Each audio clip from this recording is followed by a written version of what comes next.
Bonjour à toutes et tous. Pourquoi le Pilates n'est pas toujours bon pour le dos, en explicitant les limites, les biais et les erreurs fréquentes. Le Pilates repose sur l'idée que renforcer le corps améliore la stabilité lombaire et donc diminue la douleur. Problème: cette équation est scientifiquement inexacte. Les études récentes montrent que le lien entre muscles profonds et douleur lombaire est faible.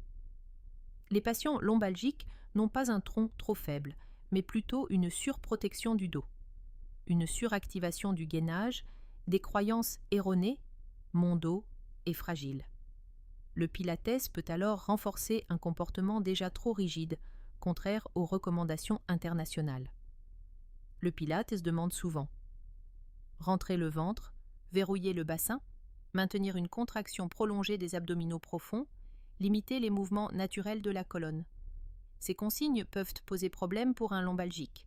Augmentation de la pression intradiscale, réduction de la variabilité motrice, respiration moins fluide, fatigue musculaire lombaire accrue. Les lombalgiques chroniques ont justement tendance à surutiliser leurs muscles stabilisateurs. Le Pilates peut amplifier ce schéma. Beaucoup de cours de Pilates reposent encore sur les modèles des années 1990. La colonne doit rester neutre, le transverse doit être contracté en permanence, les abdos profonds protègent les disques.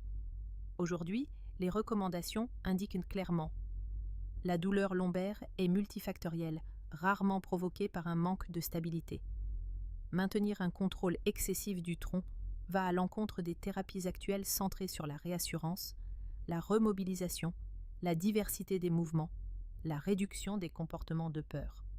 Selon la condition du patient, certains exercices de Pilates peuvent être peu adaptés, notamment en phase douloureuse. Relevé de buste répété, double leg stretch, roll-up teaser, swan arc, série longue.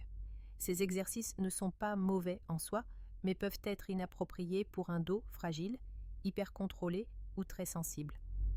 La littérature montre que les déterminants les plus importants de la lombalgie sont le stress, le sommeil, la charge mentale, la peur du mouvement, les croyances délétères, la sédentarité, la variabilité du mouvement.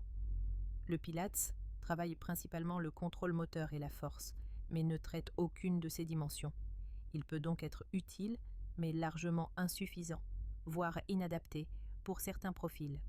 Pour rester équitable et rigoureux, le Pilates est utile pour améliorer la mobilité, renforcer progressivement, reprendre une activité, travailler la respiration.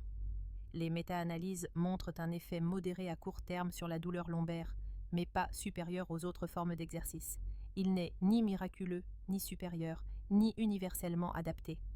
Le Pilates n'est pas intrinsèquement mauvais. Ce qui pose problème, c'est le mythe selon lequel il serait la solution pour le dos. Pourquoi ? Il repose sur un modèle de stabilité discutable. Il peut renforcer des schémas de surprotection. Certains exercices augmentent les contraintes lombaires. Il ne traite pas les vraies causes de la lombalgie: stress, peur, variabilité réduite. Il n'est pas systématiquement adapté aux profils douloureux sensibles. Le Pilates doit être prescrit, adapté et intégré dans une prise en charge globale. Pour certains, il aide. Pour d'autres, il entretient le problème.